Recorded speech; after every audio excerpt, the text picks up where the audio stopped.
What do you think the chances are you're going to rupture my ass? A part of me knew you were going to pick that line. Oh, man. If you're hearing our voices, it means it's time for It Just Means That, the podcast where we watch our movies so you don't have to, but maybe you should. I'm Russ. I'm Jared.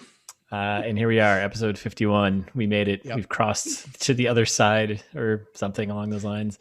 Last week, if you're listening, we trailer trashed A Little Bit of Heaven, a fantasy rom-com. Important to note, it's listed as a fantasy. Fantasy rom-com from 2011 with queen of rom-coms, Kate Hudson. For those of you that missed... Sorry, that wasn't for Kate Hudson. That was for me? Yeah, that was for you. Yeah. What do you mean? She is. She totally is. I wrote it. If you missed last episode, I'm going to, again, throw it to Jared to let him describe this masterpiece of a rom-com. Because he picked this, and this is all his fault. Yeah. So the next hour or so is all his fault, so you can blame him. Yeah. Little bit of heaven, a lot of bit of misery, I would say, on this one for us. An irreverent young woman uses her humor to prevent matters from getting serious, has a life-changing visit with her doctor. And again, not really selling what this movie actually is. No, not one bit. Not one bit. So we watched the entire movie. What was, I forgot what our... yeah, because usually we don't watch the entire movie. What were your expectations from the trailer to this? Did meet exceed, or... I think I was underwhelmed. I thought, I was hoping for a love triangle. I didn't get that. I didn't get a happy ending. Well, no. Yeah, depends on how you look at it. Yeah. Life throws you a lemon, You say fuck it and throw that lemon out. Exactly. or something. Yeah. Find a new god. And move on. I'm gonna throw it. This movie was bad. It was real bad. And it was boring. Yes, very. Yeah, that's it. Yeah, like it's hard to say if it met my expectations or not, because I think it just kind of happened to me, and I still haven't really processed. Like it just was like a light being flashed into your eye, but nothing was happening. It didn't register. I was like, I'm pretty sure I hear noises that are voices and they're communicating, but I don't know. Yeah, if they're saying it. I think the most notes I think I've ever taken for one of our podcasts. I took 9 pages of notes. You mentioned this, so yeah. So why did I do that? I can't wait to start reading through. Maybe you just started taking a journal midway through this movie about your life or something like. Yes, I didn't. I can confirm I did not do that. The problem was I was writing quotes. I think I'll give myself a lot of like one line, what? Because that's how I was feeling at the time. What? Yeah, I think I wrote a lot of what. That all checks out. So quick info on this one. So it was directed by Nicole Cassell. Fuck you, Nicole. I think after this though, she's just done a ton of TV, but like actually she's done like a bunch of, been attached to like doing a bunch of episodes from like some really good shows. So like what? Give me one. Like what? Tell me, because I don't believe you. This was, again, like we said, not just the worst movie we've covered on this podcast. This might be one of the worst movies I've ever seen. I will name four shows off the top here. Ready? Okay. Sure. The newest Watchmen, she did 3 episodes of that. That show was awesome. She directed 3 of those. Watched it. She only did 1 episode of Westworld. She did The Americans, which I haven't watched, but I've heard very good things. She did a couple episodes of that. The Leftovers, a couple episodes of that, which I was a huge fan of Leftovers. Never saw it. The Killing, which I heard was really good, but it's got that guy in it from what's his face there, who I don't like him at all. I don't like his face. What's that? Michael C. Hall? No. What? No. Oh. What? It's like, what? No. The guy from Suicide Squad there. Oh, okay. This is the moment of the podcast. This is the moment of the podcast. Oh, the other guy. Jared Leto. All right, we're done with that. And then that's it. So okay, I give that something. Yeah. Okay. Fine. Maybe award nominated. Nicole. Moving on. So it was written by Gren Wells, who's only written. Fuck you too. Fuck you too.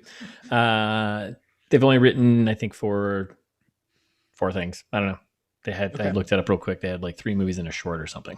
So okay, how about that? It shows. Actors, we got Kate Hudson, right, from You, Me, and Dupree. Yep.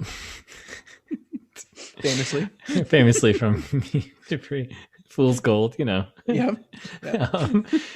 Gael García Bernal, who plays the doctor. Actually, famously from Y Tu Mamá También. You did some homework. Yep. Good. Academy Award-winning Kathy Bates. Academy Award winner Whoopi Goldberg. Peter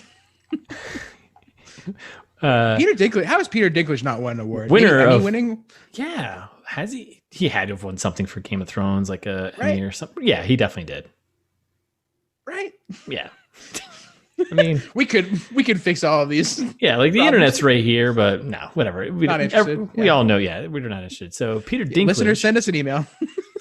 No, don't send us anything. Peter Dinklage, and then Lucy Punch, who I don't know, Roman Malco, and I don't know. Yeah, Lucy Punch is like in a couple of things that I've seen. Yeah, right. She's I recognize her, but I can't piece what she's from.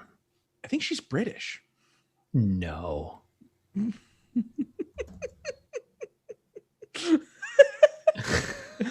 This is another one where we could have easily done any homework beforehand.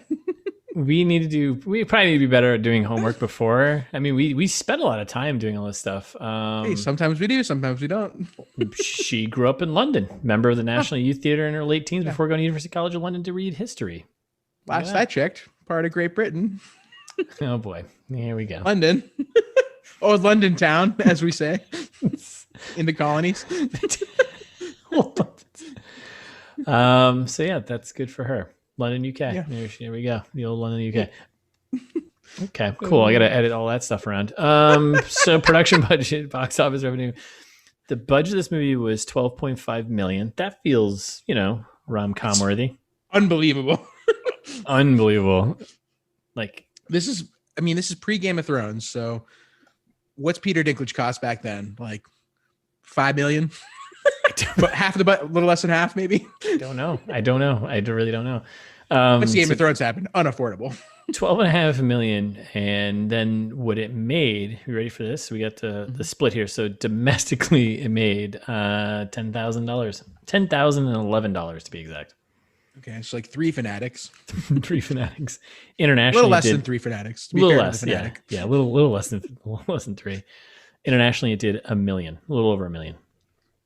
So like $250,000 Fanatics. I'm not a big ROI guy, but not great. So that's quick info. Moving along, Hollywood pitch. What do you got? Sure. All right. So hear me out here. This is gonna be chaos.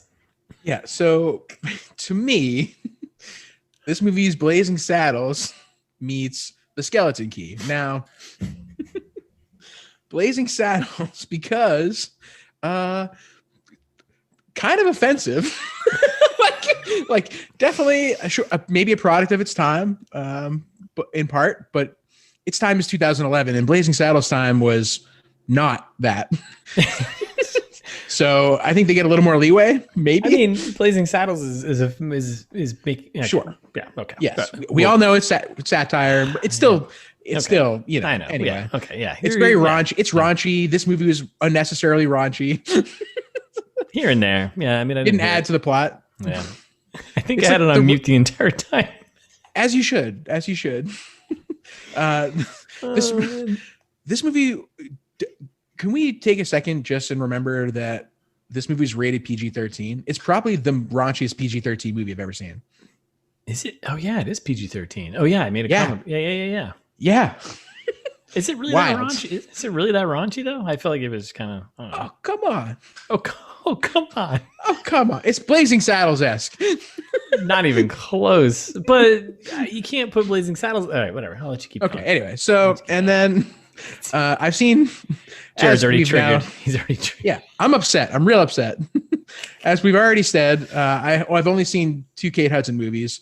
And one of them is Skeleton Key. And we talked about one that we hadn't seen, but yeah, okay. Right. Exactly. How to Lose a Guy in 10 Days. Still refuse to watch it. Will not watch it. Maybe someday we should. But anyway, so hear me out. One, has Kate Hudson. So there's that. Yep. 2,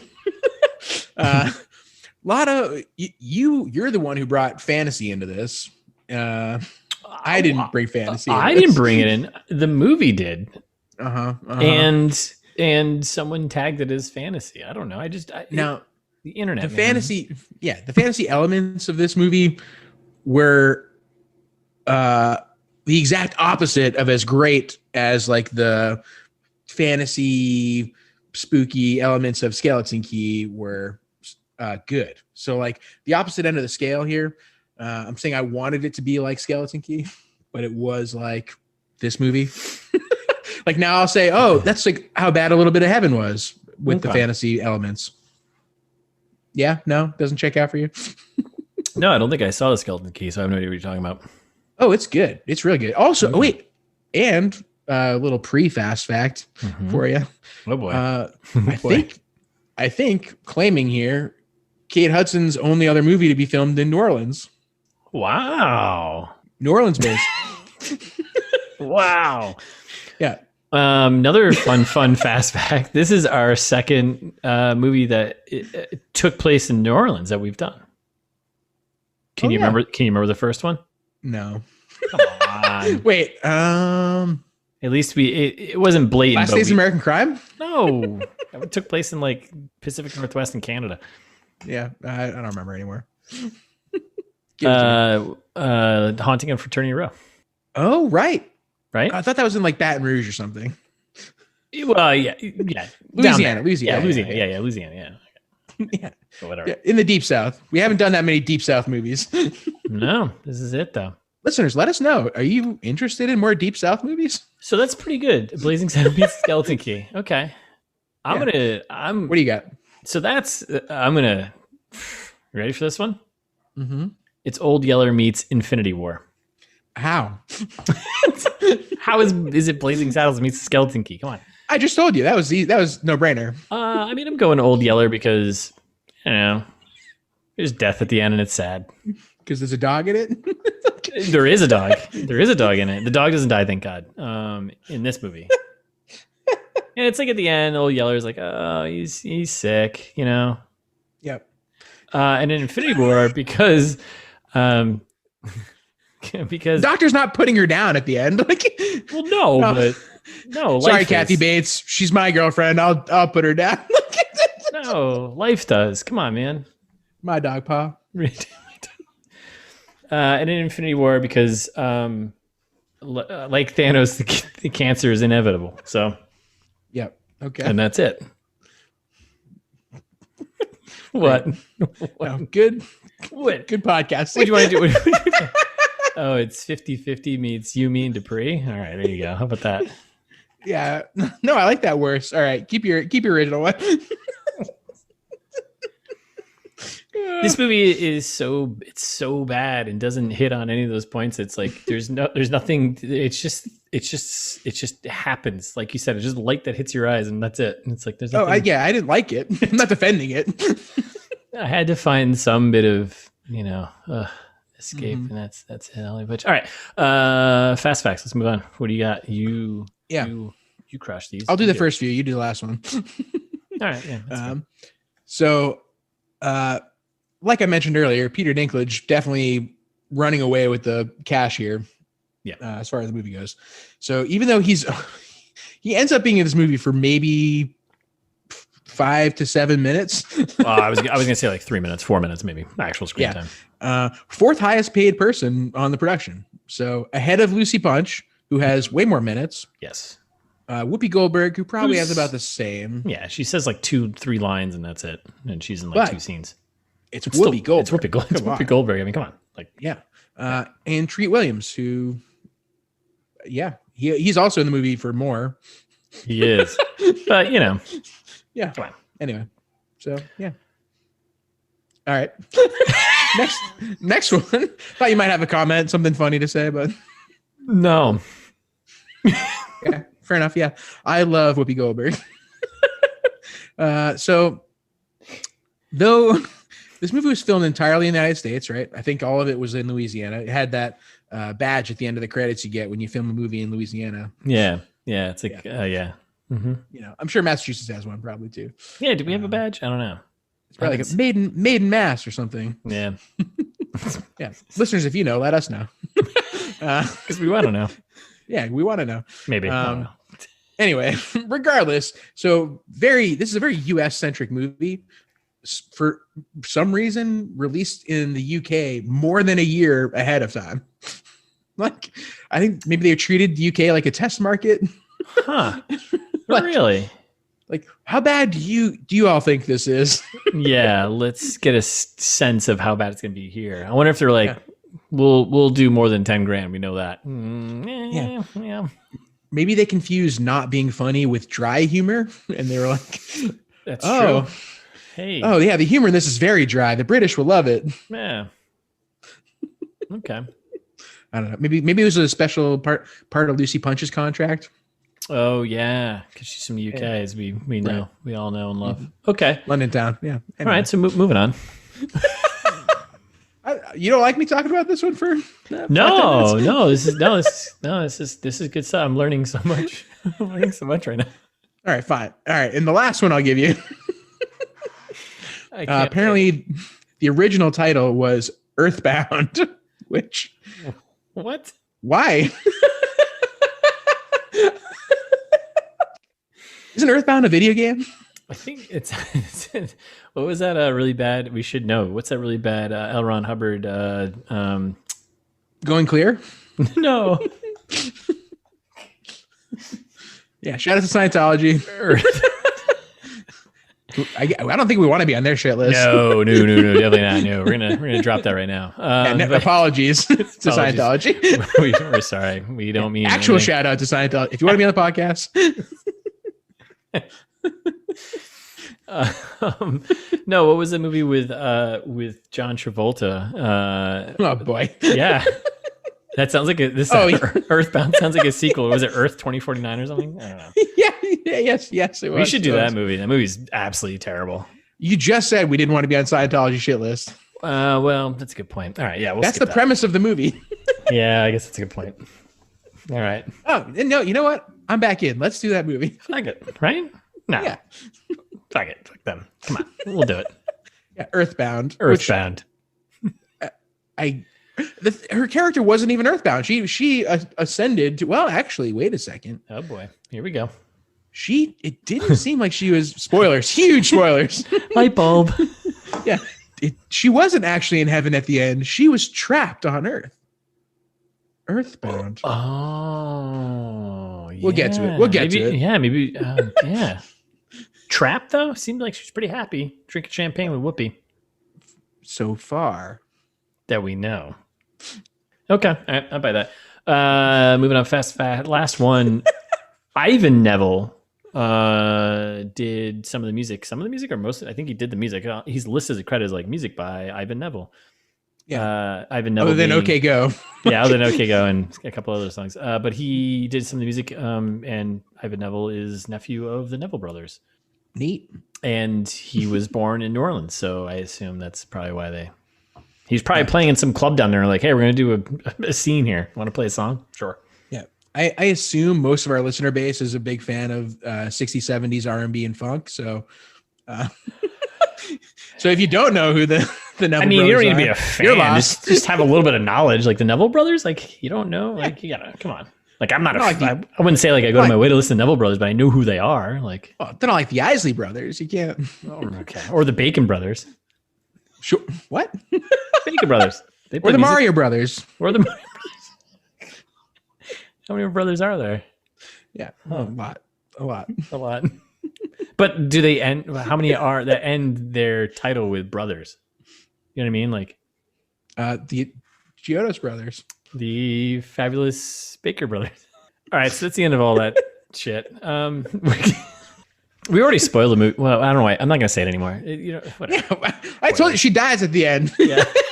I was like, and Whoopi drinks champagne. Like, that's the end. That's literally the end of the movie. So yeah, Whoopi dances on Kate Hudson's grave, drinking champagne. And that's it. The end. That's the end of this fucking movie. Turn off the podcast right now. But before that, though, all of this happens. Don't you want to know how we get there? Of course you do. Mm-hmm. All right, Russ, start me off with the rating here. Oh my god! So this is on IMDb TV, whatever thing, right? And at the top, as soon as it starts playing, it says PG-13, sexual content, foul language, violence, drug use. I'm like, a lot of sexual content, Russ. Is there though? Really though? Is there? Yeah. I don't know. Just mentions of it. It's not really content. It's more just sexual. It's inferring sexual content. It's not actual sexual content. You're right. I'm not one to defend the MPAA. Shouldn't. Stupid. Fuck you, MPAA. Yeah, if you want to be on the show. Podcast. So we get that, and then we get our list of thousand. And by 1,000 we mean like 5, but so we kick off all the production companies, right? Yeah. Money laundering for sure. This is a gem. So we get FilmRise, who I've heard of. I don't know what they've done, but I've heard of them. We've done a couple of FilmRise movies for sure. Oh, we have. Okay, I thought so. Oh yeah. Millennium Entertainment. We've definitely done a ton of their movies. Keep pumping them out. We'll keep talking about them, guys. Yep. And then, yeah, Weinstein. Doesn't age well. It doesn't age well at all. I saw it pop. I was like, ooh, gross. Kind of just left it at that. And then they sneak in the film department in Davis Entertainment. Right. I'm guessing those are the international distribution. Well, I'm not so sure because then they get stressed again. So then forget about FilmRise and Millennium and unfortunately not Weinstein. We get to repeat our credits from the Weinstein Company in collaboration with the film department, and then a movie brought to you by Davis Entertainment. We just said this. Yeah. Yeah. How do my movies do that? Why do you need to have it in print? Just hot tip for directors. Yeah. I bet you know what we should probably know this by now, but I bet the production companies or those things in the beginning, the distributors too. Maybe they change them out for when they're international. You might see difference. Maybe. Maybe. I don't know. We should probably be smarter on that, but we're not. Anyways, so not interested. We're panning. So follow us here. We're panning through clouds. We're getting to production companies. The clouds is actually important. This comes back later. Right. We're in the clouds. A film by Nicole Cassell. If you haven't put it together yet, Heaven is Clouds. So Heaven is Clouds. Come on, not sure why Nicole is so proud of this one because she wants her name on it many times, but yeah. And then we get a list of actors, and we get a little bit of Heaven in the Clouds. And then we just cut right to Kate and friends. Kate Hudson. I'm just gonna call her Kate. Her name is Marley, but we're gonna go with Kate. Yeah, I'll probably say Marley a bunch. Okay, that's fine. Just be different from you.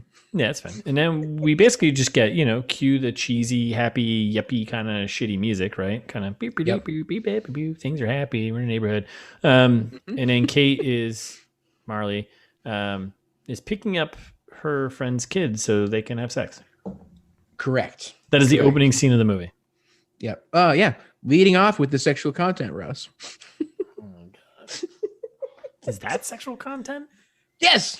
It's sexual conversation, not content, right? But conversation is what, Russ, what would you call what we're doing right now? Is this podcast content? I see. Yeah, fine. Ugh. Stupid. I hate it. Yeah. Yeah. If this movie's content, we're also content. So if it's strong sexual content, if you just have like an aggressive conversation about sex, is it? I think that counts. Wow. All right, that's fair. It's the Motion Picture Association of America, Russ. They know what's up. Yeah. They got a real pulse on how to define things. Yeah. Everyone knows they're real hip with the times. Oh my God. So yeah, she's talking about how, I feel like this is a very Kate Hudson thing to do from the two movies I've seen her in, at least in You, Me, and Dupree. Very much like I don't want that whole matrimonial fairy tale, even though I think You, Me, and Dupree takes place like on her honeymoon, right? Is mostly. I have no idea. I've never seen that movie, but sure. Yeah. Oh man, you gotta. Yeah, no, I don't. Go on. No, that was that. I was just saying they're making a big deal out of it early on. Oh yeah, She's not interested in love.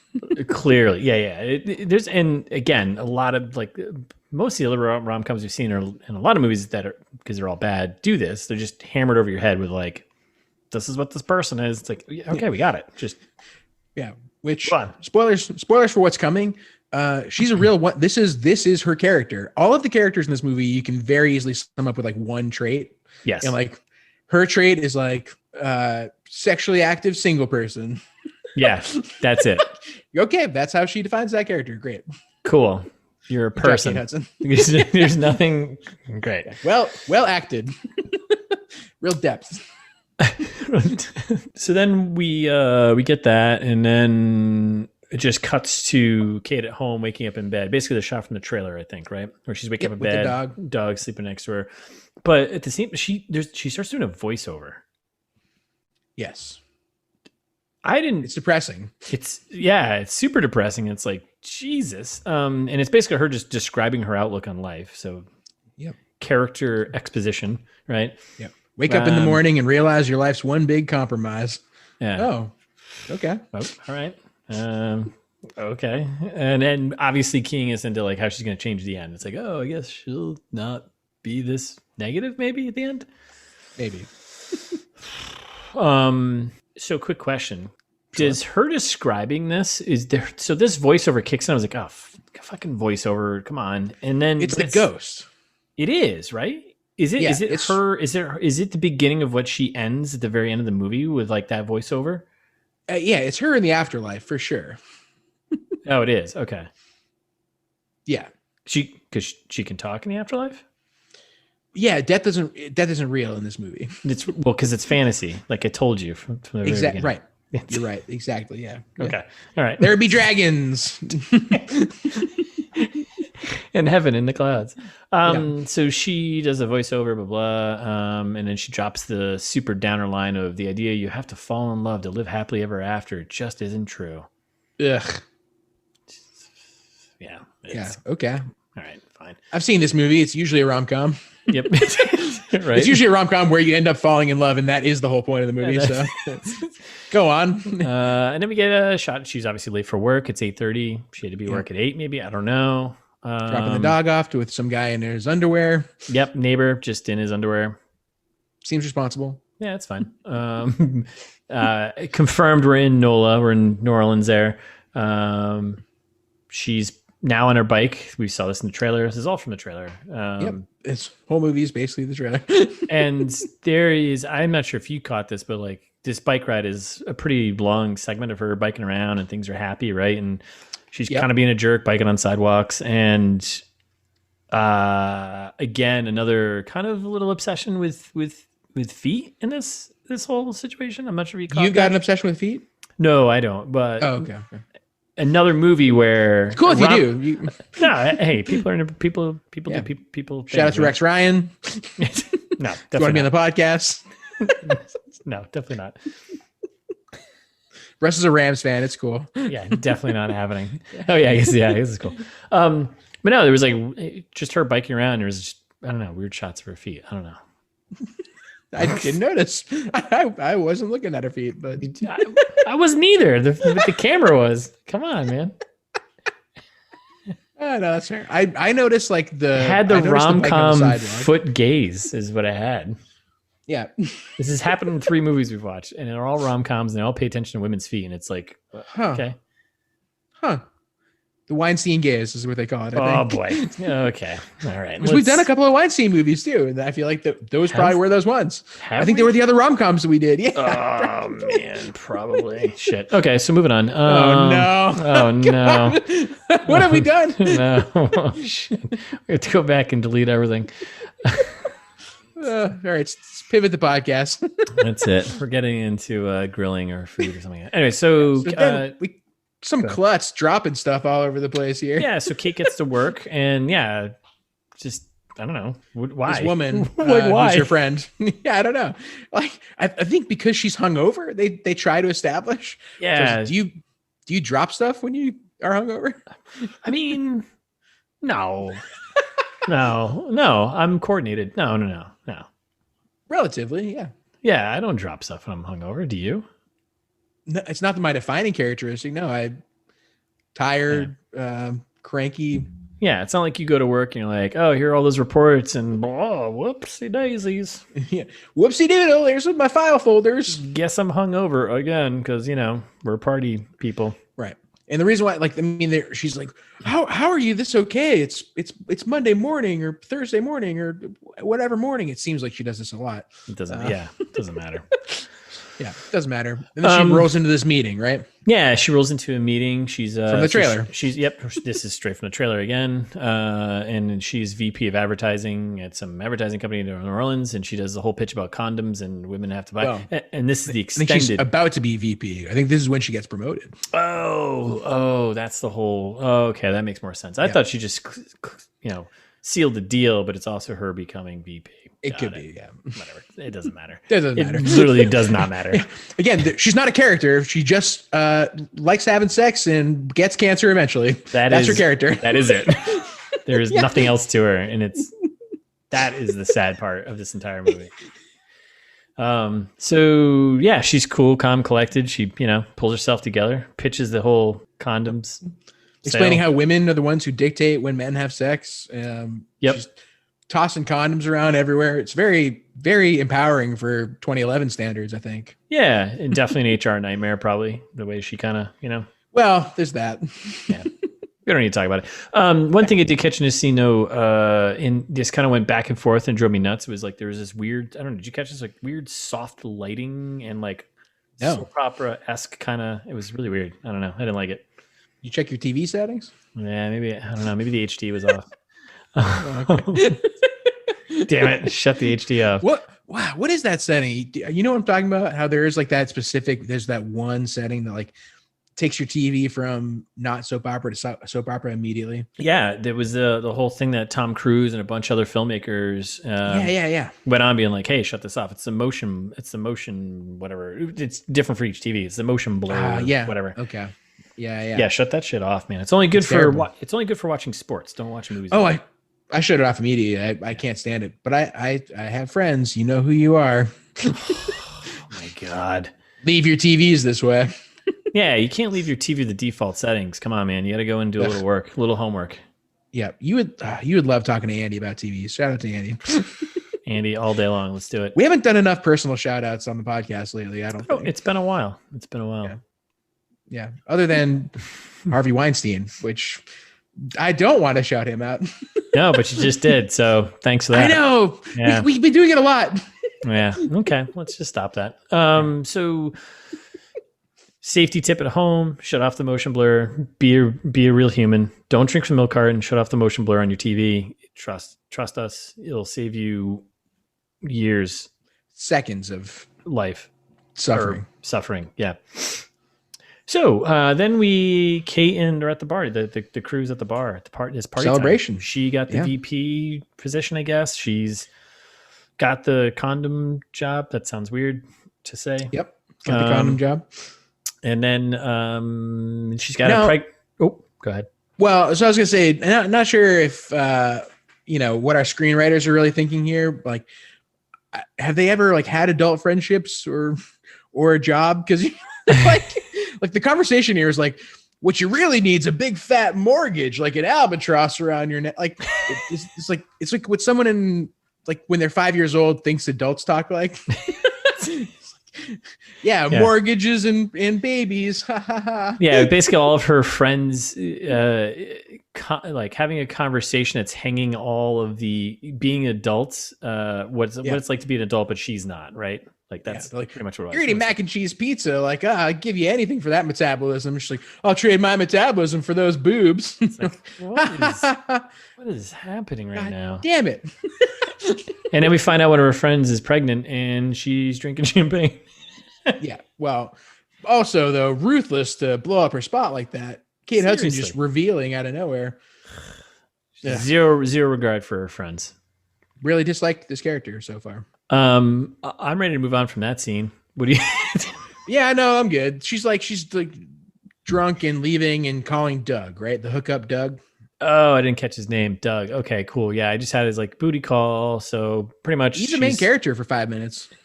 Yeah, he actually is. He helps us understand her more as she's a player. She's a player. She doesn't want, fearful of commitment. She, we help us understand. He helps us understand the one note of the 2-note character. Yes. Oh, right. She likes to have sex. Oh, right. She won't get cancer.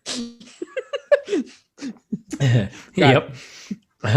Yeah, and also confirms that she is playing like the male version of in those movies, right? Like she's played basically like they're doing the flip, and it's like, okay, we got it. Yep. This is the description of the movie, right? Yeah. And then I got a TV ad. I don't know what you got, but no. Well, this is when I got the poor pup locked up in the bathroom. Oh, that's right. Because there's the whole scene with Doug. Yeah. Did you skip the whole scene with Doug, or was that your impression of doing it? No, I mean the whole thing with Doug. Oh my god, we have to talk about Doug. Oh no, I thought the whole thing was like all you got out of it was that she had had commitment issues, and that was it. Move on. Oh man, yeah, so much more than that. Like, okay, hit me up. First of all, enlighten me. She's insulted. This is why I have 9 pages of notes. Oh my god. We were aiming for an hour, and we're gonna blow that out of the water already. No, we're almost there. So first of all, after they finish here, she gives poor Doug a not bad, and Doug's like trying to get her into a relationship, right? Like he's talking about how he wants more. I didn't listen to having it. There's so much conversation that happens. Well, no, I listened to all this and I was like, oh, whatever. Who cares? Like it's stupid. We already know. She doesn't. He's like the core differentiator of our podcast, Russ, is being a scene by scene podcast. Well, no, I know, but what else is like? You're just. I summarized it in one line. You're just, Also, Doug told her he loves her. Oh, I missed that. Really? Oh, poor Doug. Yeah. Oh man, Doug. Oh. And then she goes, "Oh, I love you, Stanley, the dog." Oh, there goes Doug. Yeah. Sorry, Doug. Yeah. Another Doug, another day. Doug. Another day, another Doug. Sorry. And then we got commercials, and then we can talk about the next. All right. I guess that's important. I guess that's important. But yeah, this is setting up the brief amount of character that we actually get. All right, let's give him at least that. Then we get some commercials, and then we get Kate and kid and friend. So this is the pregnant friend. I don't know if she has a name. Doesn't matter. I don't think they ever say anyone's name in this movie. I don't think they do. So anyway, it's the pregnant friend who's got like the family, right? She got the family. She got one kid. She's got another kid coming. So she's like the ideal setting for, what everyone, hey, here's perfect family thing, right? The aspirational rom-com family. Yeah. And then, so they're hanging out and her pregnant friend gives Kate a gift, right? Well, but right before, I think we're not going to talk about the beginning of that scene. I don't know, man. Go ahead. She's like, Kate Hudson's telling this little kid about fake boobs and stuff. It's a weird scene. Like, why is she doing with a this? Barbie? It's making fun of with a Barbie. Basically. She's like, oh look, like plastic boobs on the Barbie, real boobs on real women. And you're like, what? Sure, yeah, like I'm on board with this concept. However, it's not adding to the story here. No, that's why I skipped it. I know, but I wanted to call it out because this movie sucks. All right, and it makes me upset. That's fair. And then the friend shows up and they're talking on the couch and the friend gives her a gift. Yes. And she opens it and it's a picture frame with it's a trash gift. Yeah, it's a fucking I literally wrote, it was like, what a lame fucking gift. I'm so mad. Yeah. And she gives her a picture frame, and the picture frame, by the way, is ugly. Right. And it's got some hunk in it. Yeah. By the way, I don't know. Like, it's been a while since I bought a picture frame, but they have like the standard like photos of like another family in there, and like people like, hey, yeah, it's like babies or like a family like with a dog and like outside or something. But this was like a photo of a guy with his shirt off and holding a football, and it was like 8x10. Like, what? Yeah. She was like, "Oh, you're giving me the picture? Like, I only if it comes with that guy, right?" It's like, what? Okay. And then her friend tells her, "No, you're supposed to replace that with a real man." Ugh. I already hate this friend. Yes. Yes. Yes. And that's what, like, part of what I don't understand too is like the friend isn't vilified enough in this movie. Like, as much as this movie is trash, Kate Hudson at least is a feminist icon. Kate Hudson here is at least teaching people about sex positivity and Barbie boobs, whatever. Like, I'm okay with Kate Hudson on a morality scale. I think she's doing the right things. Her friend here is being a piece of shit. I'd be like, you know what you really need? 100%. He's a man. And we're gonna call this out because she does it 2 more times later on in the movie, and it angered me. Yeah. Oh, it's infuriating. Yeah. Anyways, I'm glad at what happened to her. Spoilers. So then we jump to Kate back at work. Sexual harassment at work. Right? Yeah, I was like, first thing I was like, this is an HR nightmare. Yeah. Her coworker's like, "Hey, are your tits shrinking?" She's like, "Oh boy. I don't know. Are they? Oh no." Like, yeah. So she's the VP of advertising. So Stephen, I think his name is Stephen Weber there. From Wings. It's probably an old time. You probably don't remember that show. No, I do remember that show, actually. Church, is that where I recognize that guy from? Yeah, yeah. I know that guy, and I was like, where is this guy from? Yeah, it's Wings. Nice. Perfect. So I watched a lot of reruns. Yeah, it's a great show. So is he her boss? I think yes. So she's VP, so he's got to be the P of advertising? He might be the P. He's probably the P of advertising, right? I don't know. They don't have to have of advertise. It seems like it's an agency. They're P advertising, but she's VP of something, right? There's probably like 20 VPs. There's probably like a handful of Ps. Yeah, a couple Cs, but those are further up. Maybe P's for partner. Maybe because usually he could be a partner or something. Could be because usually you go P's, and then once you get to C, that means you're up there. Right. Yeah, it could be like Russell and DeLuca. Because that sounds great. What, are we opening? Are we doing that? Are we going to start an advertising? Sister's going to do a thing with us, maybe. Are we opening an advertising agency? Yes, we are. Yes, we are. Done. Do you want our services? /lawyers. /lawyers. You've heard us. You know our research skills are off the chain. Mostly copyright. Mostly copyright law. So we have an HR nightmare going on. They're talking about Kate Hudson's boobs. Boss, we think, guy from Wings, he shows up and he's like, this is probably an awkward conversation we get into. And he plays it off pretty well. He's like, yeah, I'm probably going to just walk away from this. Like, this seems like I'm going to get in trouble. And wait, but hold on. Did you catch the coffee ad there? I love the Kate Hudson's coffee ad line. She's because he comes in with his cup of coffee and she's like, "Oh, what are you guys doing in here?" And they're like, "No, nothing. Just having a cup of coffee, talking about tits. Drink this dark flavored spit. It'll make you shit." It's like, what? Did you even watch this movie, Russ? I don't think I did. I don't know. I texted you and I told you I had like volume problems. I was like cranking it up and it was like really loud and I was like, I don't know. I'm old. Yeah, and this is when she's like talking a little bit about like shit and blood with her friend. like they're setting up the next scene. Like they're trying to bless their hearts. They are trying to make this a movie that actually works. Makes sense. Okay, yeah. Okay. All right. Well, yeah. I mean, that's I feel like it was like, "Hey, Jared, from shit and blood." You'd be like, "Yeah, man. That's weird. Yeah. Probably go to the doctor." Right. And that's how they end that scene. She's like, you should probably go to the doctor. Yeah. And it's like, flash forward to the doctor. And here we are. She's immediately flirting with the doctor. So this is where we get the scene from the trailer where she's breaking all the stuff. Doctor walks in. She gives him the old, "Oh, you look familiar. Have we had sex?" You're like, ugh, come on. I felt like just like really, just like slam it over our head. All right, we got it. so thirsty, so thirsty. Yeah. And at the same time, she's like talking about blood, like weight loss. She's like, oh yeah, like my tits have been shrinking, and also there's blood in my stool. And the doctor's like, huh, not great. Like, yeah, gotta run some tests, I guess. Yeah, I'm gonna go run some tests. I think I know what's going on here, though. Yeah.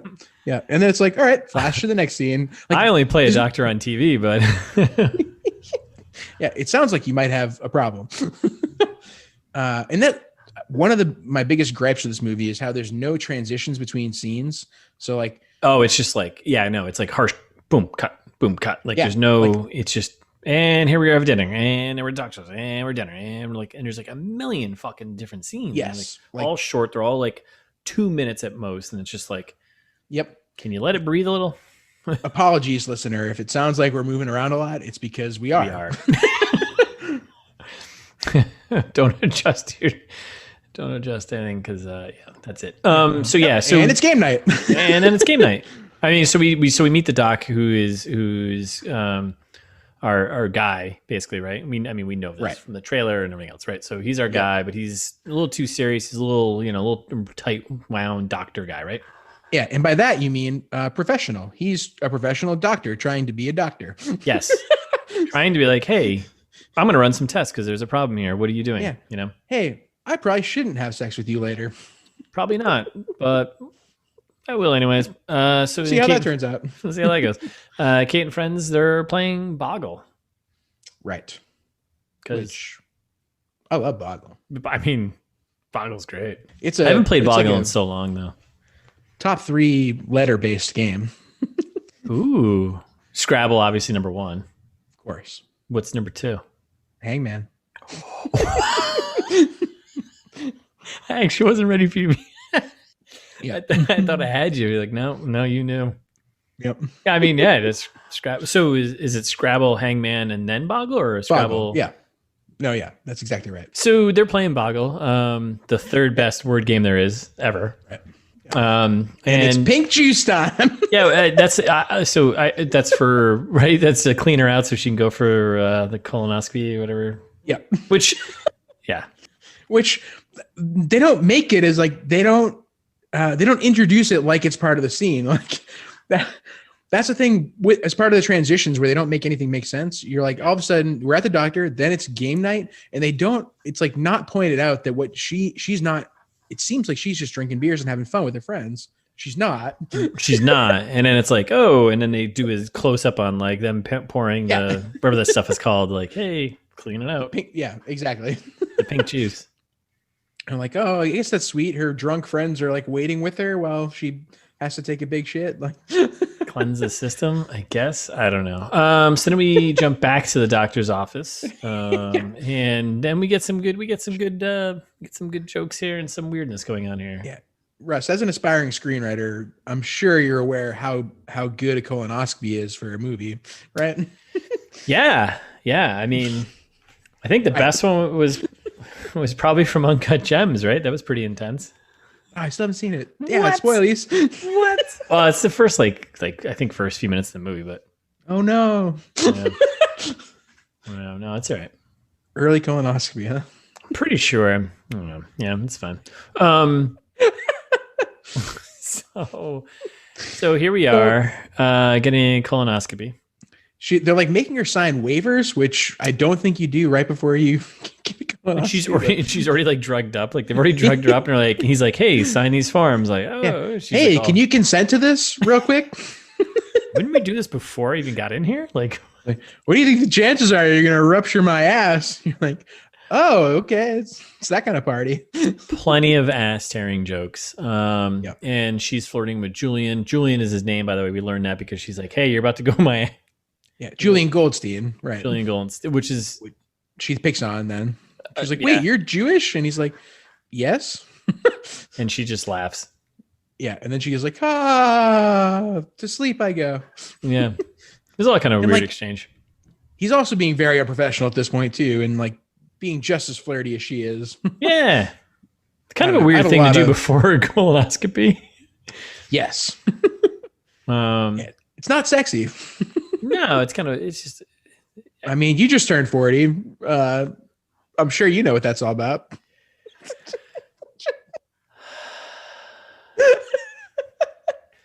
So then she's in the clouds. Right. So colonoscopy equals heaven. Got it. Right. Well, that's some good anesthesia.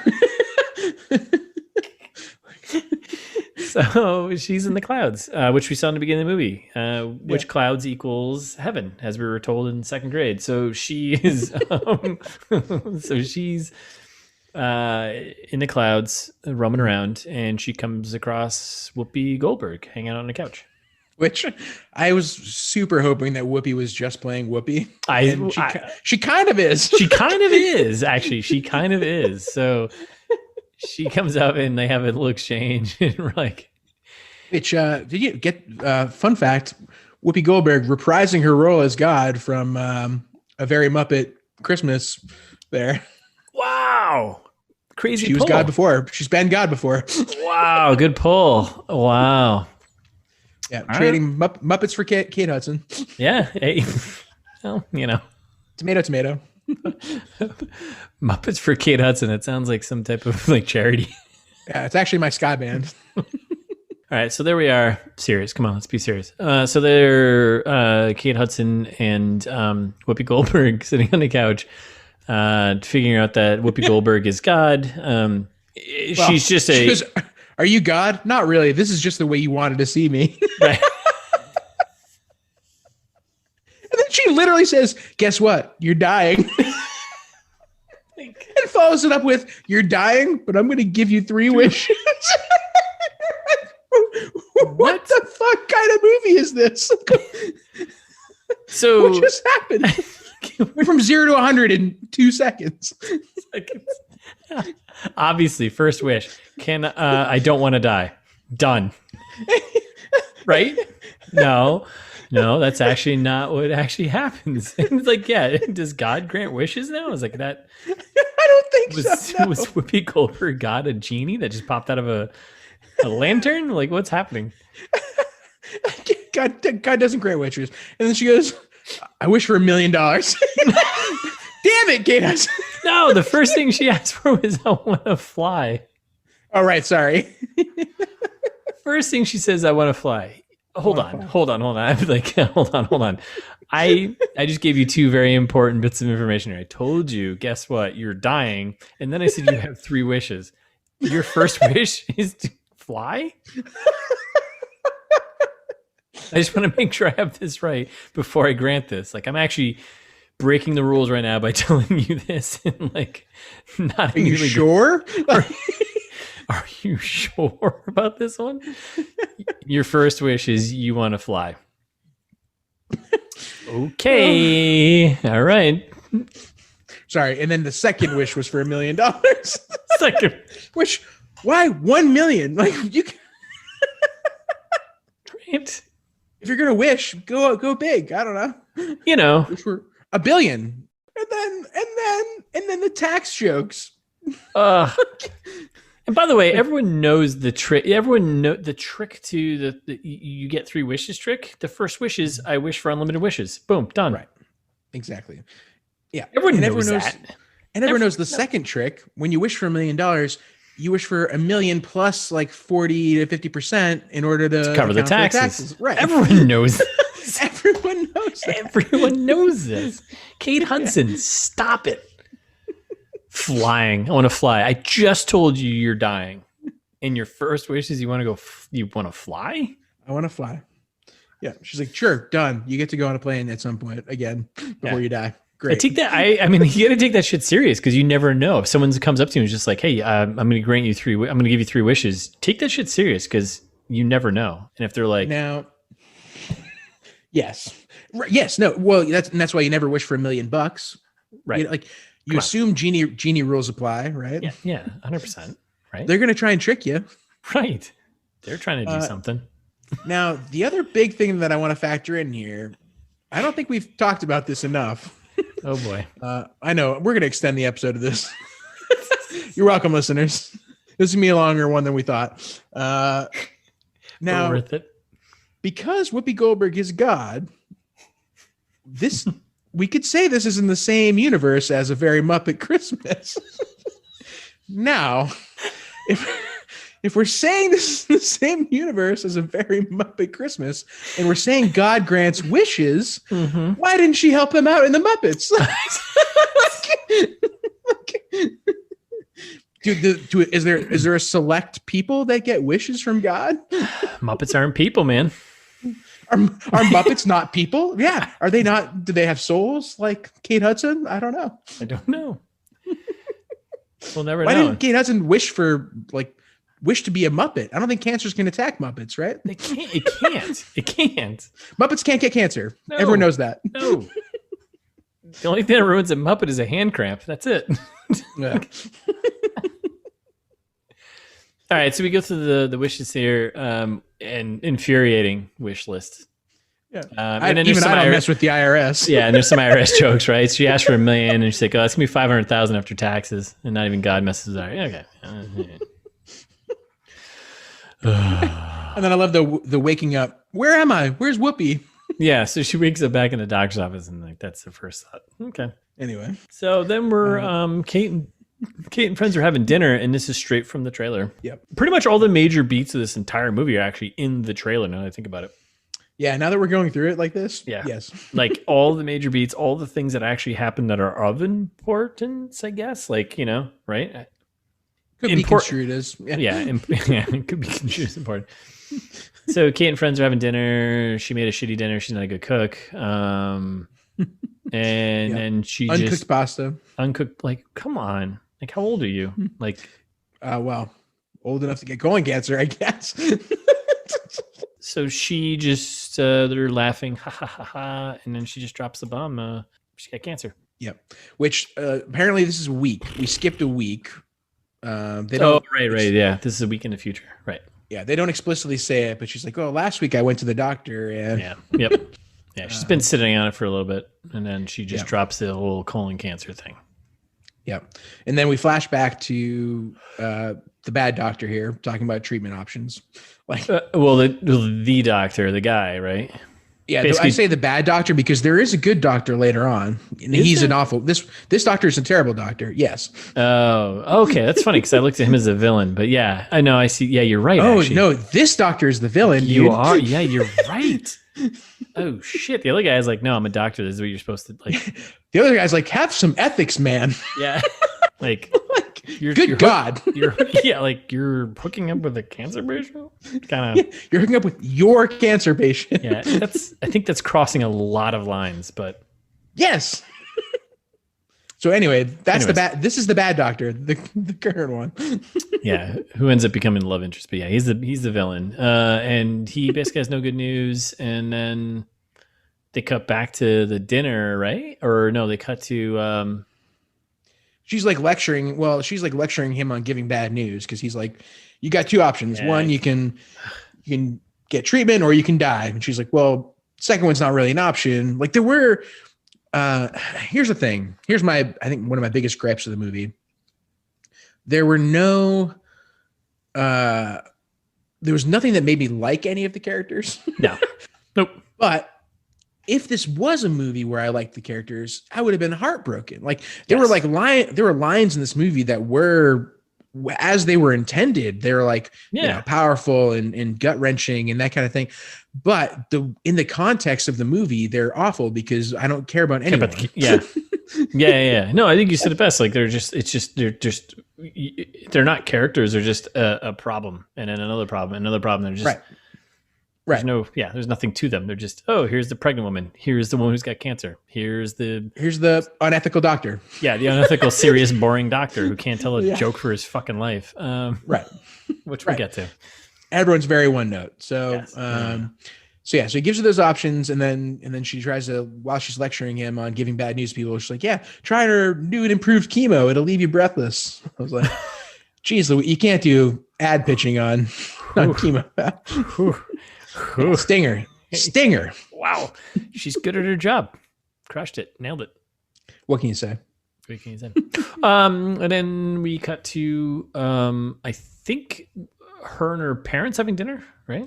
Yes. Yeah. There's a brief phone call It doesn't matter, right? Doesn't matter. Nothing matters. Yeah, there's these really quick cut scenes of like it makes no sense. It doesn't matter. It like just move on to the meat and potatoes here. So frustrating. Yeah, it was really frustrating. So yes, they're at dinner. Like, what is going on? Like, who? What? So they're at dinner I'm with perpetuating it. Yeah, you definitely are. So Kate and parents are at dinner. She breaks the news. Obviously, Academy Award winner Kathy Bates is sad. Right. And Treat Williams is just treating it. I think this is the worst Kathy Bates acting I've ever seen. I mean, she's good. She's great. She's Academy Award winning Kathy Bates, as we all know. Yeah. As I live and breathe. Yep. So, and then Dad is like, "Well, we'll figure this out. I'll buy I'll buy everything that needs to be taken." What are you gonna do? Buy her a new colon? Is Kathy Bates' line? Mm-hmm. Yeah, it's a pretty good imitation. Actually, it's pretty spot on. Thank you. Close to my Amy Adams, but we'll see. Nothing can top that. No, absolutely not. So then nothing else there, right? I think that's it, right? Yeah. Well, then they're like talking a bunch about like pretending to have feelings for each other. And it seems like the ex-husband here is like, or is accusing her of always pretending about her feelings. I don't know either. They're trying to develop a backstory that like they're doing a very bad job of. Yeah. It's supposed to add some weight to that. The family, parents suck and blah, blah, blah. Right. Right. And then they're like, oh, back to the doctor's office. And okay, cool. Transition. Good. Yeah. Good transition. Oh no, actually, no. Before we do that, this is where we go to the Kate and the. Oh, you're right. The road trip. Well, the road trip. So the grocery store. I don't know. The car ride. Yeah, I'm calling it a road trip. Yeah, because they treated it like a road trip scene. It definitely did. I mean, I don't know. You can have a road trip to the grocery store. It is a road trip. Anyways. So her and her clumsy friend who she works with are in a car. The only thing I got out of this entire thing was we got an OK Go song video, basically, of Kate Hudson and the UK girl singing OK Go song for pretty much 3.5 minutes. Yeah, I mean, that was one of my biggest takeaways there was, one, great American accent. Two, forgot how much I liked OK Go. It's a pretty great song. Cool. So yeah, they basically just sing an entire OK Go song. Yes. And then they call into the radio contest. Yeah, because so do you know anyone that's won a radio contest? No, absolutely not. They're rigged. I'll do you one right here. I got one for you. Shout out to Emily. Get out of here. Chris and Emily. Yep. The couple. Yep. She has not won one radio contest. She has won many radio contests. Get the fuck out of here. Yep. Just many? Very, very good at it. I don't know. Yeah, there are so many times we've been like, oh, we're going up to Maine. Shout out to Chris and Emily. If you don't know Chris and Emily, they're good people. Great people. Yeah. Look them up. Yeah. Awesome. Stop by. Swing on by. I'm sure they'll appreciate it. But just go to Maine. And me and Thais have gone to a bunch of concerts with them. We're like, oh, we're going to go see this concert. We're going to see that concert. Like, oh, wow. That does sound fun. I wonder if I can win tickets to it. What? It's like a real sentence they've said. Yeah. And then they do. No. Yeah. I think the last one we did was Anderson .Paak. We went to go see Anderson .Paak and like Thundercat was opening. Is it like all just like call in, be the number caller? Because that's crazy. Because that's lotto ticket. Like how do you call in and answer a trivia question? It's whatever. Okay, I mean that's fine, but like it's not like, hey, you're the 97th caller or whatever it is for the radio station call numbers, but like that's crazy. I think some of those are too. I don't know. She's won many. Like, I mean, not an isolated incident. I've never won because I've never played the game, so I guess that's the Yogi Berra thing, right? It's like, hey, you can't win if you don't play, right? But I did try once. I've never tried. Yeah, you should do it sometime. All right. You're retired. Yeah, why not? Yeah. What do you have to do? Throw on the radio. Yeah, throw on the old... Listen into my programs. Listen to the old programs and be the 98th caller. Who is this? You called us, sir. What? You're a towel. You're a towel. I didn't call you. You called me. Yeah. So anyway, I just wanted to call out how it's not. I used to think that kind of thing was unrealistic until I knew Emily, and she is a master of winning radio contests. Wow. Yeah.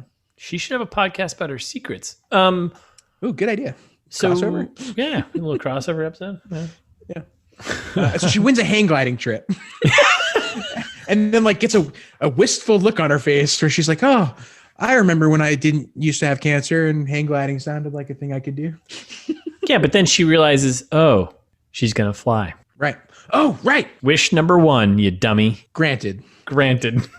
Next. Yeah. Yeah. God, you're welcome. Yeah. Boom. Mic drop. Whoopi delivered. Then we cut to the Doc's office, and now Kate and Doc are flirting pretty hard. Villain Doc. Yeah, the villain, right? Yeah. Jesus, takes advantage of this poor girl. And she tells actually pretty good proctologist. It's not bad. I wrote. She tells a bad proctologist joke, but I was like, again, all right. Again, if you watch an hour and 46 minutes of this film, that's the running time. Yes. There's no comedy in this rom-com. No, none. And you're right. Context dependent. He just said his joke was, there's this guy. It doesn't work. Womp womp. Oh, okay. Yeah, and then she tells a bad but good proctologist joke. And I didn't write it down. I didn't either, but the punchline is basically some asshole is my pen. You can piece everything else together, right? Yeah, exactly. Yeah. Actually, I think that was funnier than that. It's funnier. Joke. Yeah, way funnier. Let you do the imagination, but some asshole is my pen. It's better. So I don't know. They're getting smitten with each other, right? And and she's starting her treatment. Like again, it's like they're making it seem like this is a endearing love story, and you're like, no, this is a doctor abusing his power. I mean, I don't know. Do we have to look at where this came from? Oh no. I forgot again. Yep. Mm-hmm. Yeah, no more shout outs for that guy. We're not going to say it. Name shall not be saying here. Said here, saying, said, whatever. You know what I mean? Anyways. So ethics aside. Ethics aside, because that's, how it works. So we go, Kate is back at work. Yeah, why you're right here. Why does the scene exist? Like she's lying about having mono. I think that's why it exists. Yeah, but that doesn't even matter though. It doesn't matter. It literally it does come back later for 1 second. Yeah, because like, oh, you took the day off because you said you had mono. That's it. Just say there's no payoff. Yeah, like yeah. I'm moving past this because it's fucking annoying. But she's in work on Saturday and she runs into her boss. Why is he there on Saturday? I was gonna say more importantly, like. Kidding me? Why is anyone in the office on a Saturday? Like, right, go home, enjoy your Saturday. Come on. I entered the workforce in 2011 and in earnest, and Jesus that Christ. Was working from home was a thing back then. Mm-hmm. But here at ITMT, we believe in a work-life balance. So you're right. We promote Actually, let's take a stance against work-life balance. Yeah, you know what? Let's be contrarian. Maybe it'll get us some listeners. How about you work harder? How about that? Yeah, work harder. Yeah. Not smarter. Yeah, work dumber, work harder, and this isn't going well. This isn't going well because neither one of us believe it. Go buy a GE microwave. Shout out to GE. Powering our homes. We are not getting paid for that. So far. Until they hear this and like, no, but thanks. Actually, can you remove that? All right, so she's working on a Saturday. She throws out the line that she's got mono. That's why she doesn't look too well, not feeling well. And the boss is there, and he's like, "Okay." He's like, "Why are you here?" She's like, "Why are you here? You're a towel." Boom, gotcha. And then we go to Kate and friend at a bar, and she's with the pregnant friend, right? The pregnant friend at a bar. Yeah, like. Yeah, we're working through this. We're working through this. Like, you guys go to a coffee shop, you can go to just hammering home that she's a big alcoholic who likes to hook up. It's like, this is it. Oh, right. She lives life one keychain at a time. Yeah, to the fullest. Right, that's what it was. You know what, Russ? I had actually forgotten that. I'm glad this scene reminded me. Bingo, bango. So there they are hanging out, and Kate divulges that she's flirting with the doctor. Yep. The only thing I took out of this was that her pregnant friend, who we already established is kind of a jerk with this stupid picture frame. Yes, very much a jerk. Basically, just tells her like, "Hey, don't treat everything like a joke." Like, yeah. Don't you think you should be focused on getting cured rather than getting laid? She's like, fuck you. Why can't I do both? Yeah. Like, fuck you. Like, yeah. I'm around for like, I don't know, a month, 2 months, 3 months, a week. I don't know. Who knows? Yeah. Who knows? I'm going to eat cheeseburgers and drink and do whatever I want. Yeah. This is the time to do it. Yeah. If I knew I was going to die, I'd do a bunch of real weird stuff. She's doing pretty regular stuff comparatively. Yeah, right? I'd be like, I don't know, let's go hang gliding, or I don't know, oh wait. Not interested. Not interested. Nah. I don't like heights. Yeah. Anyway. And then we come back to Kate in the bathroom. Stanley. We cut. Is that the name of the dog? Yeah, the dog's name's Stanley. Yeah. Oh, I didn't know that. So we cut back to the bathroom, and she's just not doing well. Not sure if it's the cancer or if it's the alcohol she drank when she was at the bar. Unclear, but I'm gonna guess. Yeah, she hasn't started treatment yet, right? Or has she? Because it might be that too. It might be chemo making her sick. Oh, that's a good point. I actually don't know. Yeah, it's kind of weird. It was such a weird transition because like they had her in a bar and then like they cut her in a bathroom. It's like, damn, okay, so you're sick. These are the things you could have done better, movie. Right? like, give us a little bit of something. Like transition for me one time. Yeah, that makes sense. Like you just dropped us in a bathroom and she's puking. It's like, okay, did she, run a bender? She's like, want to go for a walk, Stanley? Stanley does not. Stanley never wants to go for a walk. No, Stanley's pretty lazy. So she goes for her sad walk. Yeah, is this so I broke this out into Kate walking in a street montage, sad montage. Oh, yeah. I rolled it all into one thing of sad song, cloudy day, walking through the park. Depressing blues tune. It's kind of raining. She's reflecting on life, obviously. Seeing people with their loved ones. Oh, yeah. Reminiscing, thinking that I should not reminiscing, but thinking, ugh. Yeah, movie's really starting to drag at 29 minutes in. Oh, is this only a half hour in? Oh my God. Oh my God. I actually thought we're like halfway through. I was like, almost. We're like halfway through our episode, not the actual movie. Oh my God. That's right. So brutal. So she ends up in a jazz blues bar, whatever, down in New Orleans there. And then, why don't we live in New Orleans? I want to go to bars like that. Dude, New Orleans is awesome. It's a blast. I know. It was cool. The one time I went for 48 hours. I've been there a couple times for, weekend. I went there for Halloween. Holy shit. Great time. Oh, yeah? Yeah. I watched that show, Treme. I didn't. It's very good. You should. I've heard. That's it, right? Okay, yeah, I'll check it out. It's very good. Yeah, Anyway, yeah, it's a great time down there. But yeah, I love places like that. I think any place that's like, hey, you're here. Can I order a beer? And like, do you want this to go? That's like the first question the bartenders ask you. It was like, I can get it to go. Like, yeah. And they pour it in a styrofoam cup for you so you can walk around. It's like, what? Yeah, I'll have a margarita. Oh, do you mean one that's 3 feet tall? Sure. This doesn't make any sense. Okie dokie. When you get back to my Puritan laws up in New England.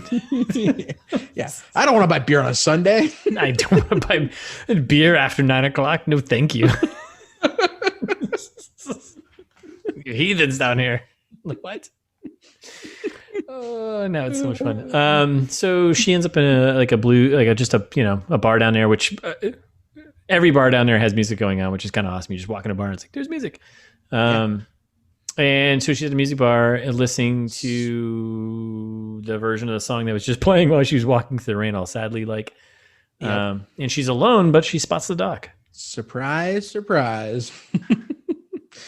We get our bad doctor we get our villain doctor of all the gin joints in all of New Orleans. Mm-hmm. What are the odds here? What are the odds? Like, New Orleans is a big enough city that It's unlikely. Yeah, I mean, yeah. It is. Well, it is, but like the spot I think where they are though, they're they're probably in like the French Quarter kind of area or whatever. It's actually pretty small. Yeah, and this is when he starts coming with jokes, right? Yes, he comes in hot with some jokes, and they are not good. Like, what do you call a jazz musician without a girlfriend? He doesn't have a home. Yeah, not good. No, that's not a. No, you're not winning any hearts for that one. No. But also, Kate Hudson is offending me in this scene too. Of like, she's like, I don't know, pick it. Like, I thought, that joke isn't good, right? First of all, it's terrible. But it's not because the punchline is delivered incorrectly. I don't think that ruined the joke of like, oh, he's homeless. Like, that's not a funny joke still. But Kate Hudson is quick to correct him and be like, idiot, you meant to say he was homeless. Is that a joke that we were supposed to know, by the way? No, okay. We shouldn't make jokes about people without houses. I don't know. Well, when they're musicians, when they're musicians, musicians are poor. Yeah, people who do arts are poor people. Ha ha ha. Just like Kate Hudson, let other people live their lives. Yeah. Stop trying to Scientology everyone's lives here. Jesus, such a jerk. And then she invites him to have gefilte fish tacos because he's a Jewish Hispanic person. Which, come on, son. I'm so confused. I'm so confused at this point. I don't know. I'm offended. I'm confused and offended. And he says no. And then he goes, no thanks. And then she goes, come on, I'm really fun. And he goes, well, how can I say no to that? I was like, wait. Villain doctor. You just said no. Yeah. What? Because she just, what? No. Yeah, that's like Russ. Every time that we've been out at a bar and I'm like, have one more beer, buddy. And you're like, no, man, I got to get home. And I'm like, but it's only a beer. And you're like, well, all right. Well, now you said that. I mean, that's actually happened a lot. So. I guess you're right. That's not a good example. That's literally happened like every single time. It's the worst example. Yeah, I guess you're right. Where you're like, sorry, buddy, I already ordered another round. You can't go. All right. All right. All right. So that's out of the water. Hey, did I ever tell you the time? I met Jason Segel in New Orleans? No way. Yeah, I just thought about that. Yeah. That's a dream of mine. He's a good celebrity. There's a bar in towards the end of Bourbon Street called I think it's called the Blacksmith. It's like one of the oldest bars in New Orleans. Sure. It's cool as all hell. And did you get a Sazerac? I went down. No, I went down. I went down there during the day. A friend of mine at the time, and we were hanging at the bar, and it was like daytime drinking. We sat at the bar. It was the two of us, and then like there was a table full of people in the middle. The bar's kind of small, but you walk in, and it's like, whatever. There's a table, and then there's like one person kind of sitting, just like holding court, and like we sat at the bar and we looked over and we're like, that is Jason fucking Segel. Nice. So he's sitting there. They're all having a good time, and he comes over and he walks to the end of the bar where we were sitting. Oh, he's so tall. He is. He's super tall, but he's also, I met him for like 5 seconds, but he was unbelievably nice. He was like the nicest. Good. He was super nice. So he sat at the end of the bar, and it was funny because he got at the end of the bar, and the bartender came over and he was like closing on his tab, and his tab, like she handed it to him, and like his tab literally just said like $0 and it was like crossed out. And I made a stupid comment. I was like, oh man, how do I get that tab? And he was just like, you got to be me. I was like, that's awesome. I was like, that's awesome. And I was like, hey, you mind taking a photo with me and my friend? And he was like, oh yeah, absolutely. And then we set up, I was like taking a photo, whatever. And he's like, oh wait, hold on. Yeah, the lighting's kind of weird here. Let's go outside. So like, the lighting's better. And I was like, what? That is like the nicest thing. So then he left. And and he left. And then he took a picture with you though? Oh yeah, 100%. Yeah, I took a photo and then, dear listeners, we'll post it in the show notes. We'll post a picture, right? And then he just like was like, all right, nice meeting you guys. And then he just walked down the street, kind of just all Jason Segel like. He ran into a couple people who were like, holy shit, Jason Segel. And like, yeah, what's up? Took photos of them, just kept walking. I was like, that's pretty cool. He was super nice. Neat. Yeah, I'll bet. So then they're walking around talking about how he doesn't have a girlfriend because he's a busy doctor. They're like having the little date night after he, anti-refuses. Yeah. And she's talking about how relationships are terrible. yeah, like, well, I'm single too. And then one good line from our villain doctor here. I've never met anyone who talks so much and says nothing at the same time, which that was inexplicably laughs at. She's like, yeah. like, wait, I was like, that's a good insult. He basically just insulted you. Yeah, he Thanos'd you right there. Yeah, he is inevitable. Eviscerated. Like good cancer. And then they get to her place, and it turns out they're neighbors, because she's like, oh, this is me, like, gotta get home. And he's like, oh, well, that's me right there. So right there. I was like, that was confusing to me. I was like, whatever. Yeah. They're like, well, good night, love you, commercials. Yeah. So we get through some commercials, and then we cut to trailer scene. Yep. Academy Award winning Kathy Bates making a steak. Ruining a steak, right? Pounding a steak. She's just beating the shit out of it. And this is where we get the whole line of like, Mom, I've been a vegetarian for 12 years. It looks like a really nice steak. Like when she picked it up, that was like a big like tomahawk, like it had a bone and stuff. Yeah. Ribeye. Yeah, it was a nice looking steak. It was a great looking steak. And she ruined it. She ruined it. But at the same time, poor Kathy Bates, she's doing her best here, trying to be a good mom. Trying to like help her daughter, right? Marley is not having it. Marley and me is not having it. And she is just,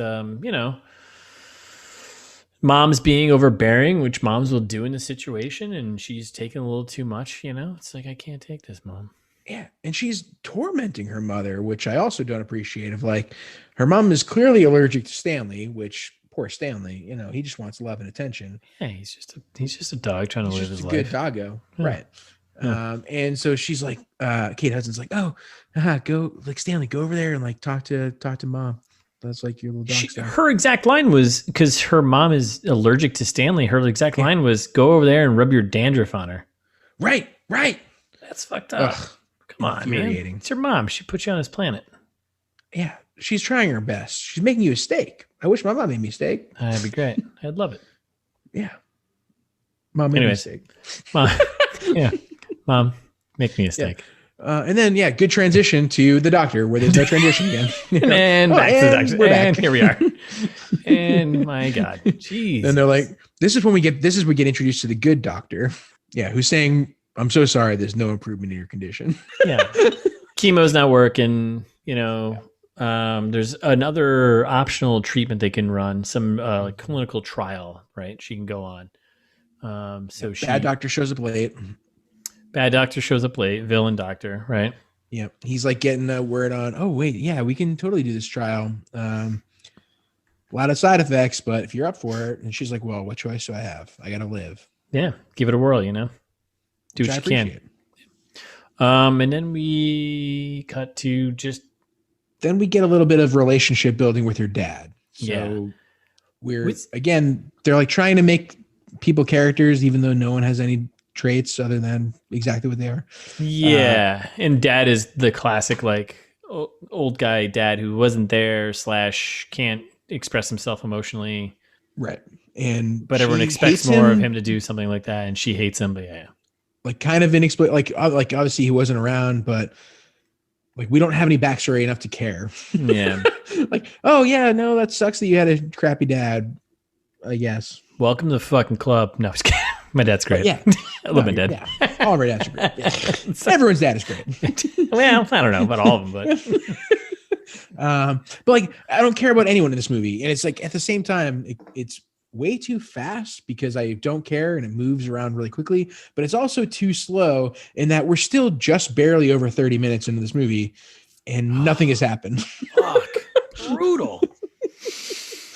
Jesus. I forgot about it. Oh my God. It's taking so long. Then we cut to the hospital, right? And then we're back to the hospital. Like these scenes are brutal. It's like, how many scenes we've gone through, like 35 different scenes here, maybe? Yeah, and they never, like, I don't know. I know Russ, I think we talked about this of like our dream is to someday have somebody listen to the podcast and who's an aspiring filmmaker that's like, oh wow, I really appreciate the direction that you gave that or the critique that you gave of that movie. Yeah. I'm gonna do that a little bit here where like they're not giving us anything to care about, right? And like you could have made this a good movie if you wrote some transitions. If like when we cut from her on the phone, like let's follow her. Maybe she's on the phone in her car, and we're following her to the hospital where she goes to meet up with her mom. Like you transition things naturally between, so it's not such an abrupt. And then the next scene, and like and doctor and this and that, and then give us two something lines of in dialogue. motion. Yeah, 2 lines of dialogue. Next scene. 2 lines of dialogue. Next scene. It's like, well, this is a machine. This is just a machine right now. I can't. Yeah, I don't care about anyone. Give us some in between. Give us some color. Like I want something. Yeah. Anyway. Fucking give us something. So Kate Hudson continuing to be awful to her mother. Her mother, this is when they're in the hospital there, and she's starting to get her experimental treatment for the first time. Yeah. With the good doctor. The good doctor. I had villain doctor because he looks like a villain, but he's not. He's actually he's the hero. Yeah, right. He is the hero that we all need. So he's administering this experimental treatment. The mother's standing there lying at her bedside, and she's, rightfully like, well, am I allowed to be here during the procedure? And good doctor, also kind of a villain at times, just not the best bedside manner. No, like, he's just a doctor. No, you cannot. No. Yeah. It's just, well, what if I'm very quiet? And then Kate Hudson has the balls to laugh of being like, ha ha ha, the concept of my mother being quiet, ridiculous. What a jerk. What a Kathy Bates has been through some hard times. Like Academy Award winning Kathy Bates has gone through some serious stuff. She's been through some shit. She had to beat that guy up who wouldn't, continue writing books for her. Who wouldn't allow himself to be saved. She would, she had to deal with tomatoes that weren't fried, Ugh. So frustrating. Frustrating. It's, come on, Kate Hudson. Yeah.